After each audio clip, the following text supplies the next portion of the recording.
اور رات بھر مالک کے دروازے پر پہرا دیتا ہے کہ میرا مالک مجھے روٹی دینے والا اس گھر میں رہتا ہے. ایک روکھے سوکھے ٹکڑے کے شکر میں پوری رات جاگ کر پہرا دیتا ہے. ہم نے اپنے رب کریم کے کروڑوں تر لقمے کھائے ہیں. کبھی عشاء کے وضو سے فجر کی نماز پڑھنے کی توفیق ہوئی کہ عشاء کے وضو سے لے کر ہم سجدے میں پڑھے رہے ہوں کہ آج کی رات شکر کی رات, آج کی رات سجدے کی رات, آج کی رات تلاوت کی رات, آج کی رات رونے کی رات, آج کی رات اللہ کے سامنے گڑ گڑانے کی رات. میرے پیارے رب نے مجھ پہ کتنے بڑے بڑے کرم اور احسان فرمائے ہیں. آج میں تشکر کے جذبات کے ساتھ یہ رات اللہ کی یاد میں محبت میں گزاروں گا. میرے بھائیوں, کتا ہم سے جیت گیا اور ہم ہار گئے. کتا ہم سے جیت گیا اور ہم ہار گئے. اللہ اکبر کبیرہ, اللہ اکبر کبیرہ. تو استغفار کہتے ہیں گزرے ہوئے زمانے میں جو ہم نے گناہ کر رکھے ہیں اس پر سچے دل سے معافی مانگنا اور آئندہ نہ کرنے کا مضبوط ارادہ کرنا. انہی گناہوں کو اس کو کہتے ہیں توبہ. شیخ الحدیث حضرت شیخ ذکر رحمۃ اللہ علیہ تحریر فرماتے ہیں حجاج کرام 9 ذی الحجہ کو میدان عرفات میں جمع ہوتے ہیں اور زوال آفتاب سے لے کر غروب آفتاب تک اللہ کی رحمت کا دریا جوش میں آتا ہے جی. اور شام کے وقت اگر کوئی بندہ یہ سوچے پتہ نہیں میرے اللہ نے مجھے معاف کیا کہ نہیں کیا, اللہ تعالیٰ اس پہ سخت ناراض ہوتے ہیں کہ تو ہوتا کون ہے میرے بارے میں یہ سوچنے والا, میں نے معاف کیا کہ نہیں کیا, کیا تیرے گناہ بڑے ہیں یا میری رحمت بڑی ہے؟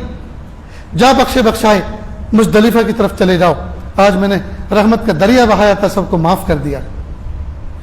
تو حضرت شیخ الحدیث رحمۃ اللہ علیہ فرماتے ہیں حاجی میدان عرفات میں پچھلے گناہوں پر جی پچھلے گناہوں پر جو ہے پانی پھروا کے تو آتا ہے, یعنی صاف کروا کے تو آتا ہے, لیکن انہی گناہوں کو آئندہ نہ کرنے کا مضبوط ارادہ توبہ کی شکل میں کر کے نہیں آتا.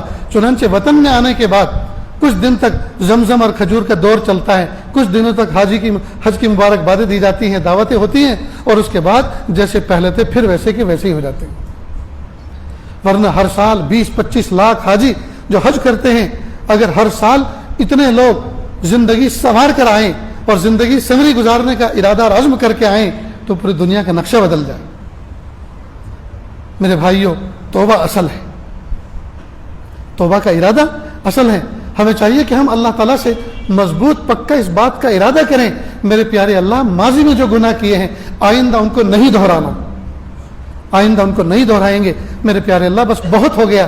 اللہ آپ ہمیں معاف کر دیجئے اور آپ ہمیں ہمت و قوت دے دیجئے کہ ہم ان گلیوں کی طرف, ان راستوں کی طرف مڑ کے نہ دیکھیں جن میں ہم نے گناہ کیے ہیں, منہ کالے کیے ہیں. اتنی بات سمجھ گئے دوستو؟ ایک بات اور سمجھیں, اگر ہم اتنے گناہ کریں نیچے زمین سے ٹکرا جائیں اور اوپر آسمان کی چھت سے ٹکرا جائیں, پھر بھی یہ گناہ محدود ہیں, لمیٹیڈ ہیں. اوپر آسمان نیچے زمین لمیٹیڈ, گناہ محدود ہیں, 2 حدوں کے درمیان میں محدود ہو گئے. اللہ کی رحمت ان لمیٹیڈ ہے, ہمارے گناہ لمیٹیڈ ہیں, ہمارے گناہ محدود ہیں. اللہ کی رحمت ان لمیٹیڈ ہے, اللہ کی رحمت لامحدود ہے. تو محدود کا لامحدود چیز سے کیا مقابلہ؟ اس لیے مایوس تو کبھی نہیں ہونا چاہیے. کئی مرتبہ نوجوان بچوں کو شیطان مایوس کر دیتا ہے اور کہتا ہے تو نے تو راتوں کو انٹرنیٹ پہ بیٹھ کے تو نے کیا گناہ نہیں کیے, تیرا نام اعمال تو سیاہ ہو چکا ہے, تو کبھی اللہ کا ولی نہیں بن سکتا. نہیں دوستو, اگر سچے ندامت کے آنسو بہا کر اگر ہم نے اللہ سے توبہ کر لی, استغفار کر لیا, تو اللہ دھوبی بیٹا چاند سا بنا دیتے ہیں. تو اس مضمون کی اہمیت کو دوستو ہم سمجھیں اور کبھی بھی مایوس نہ ہو. ایک روایت ہے قیامت کے دن اللہ رب العزت ایک گنہگار بندے کے بارے میں فیصلہ فرمائیں گے, فرشتوں سے کہیں گے کہ اس کو جہنم میں ڈال دو. فرشتے کہیں گے پیارے اللہ, ہر وقت آپ سے آپ کی ولایت مانگا کرتا تھا, ہر وقت توبہ استغفار کیا کرتا تھا, ہر وقت کہتا تھا اللہ مجھے گناہ سے بچا لیجئے, اللہ میں نہیں بچ سکتا, میں کمزور ہوں, لیکن آپ بچا سکتے ہیں, آپ قوی ہیں, اللہ بچا لیجئے.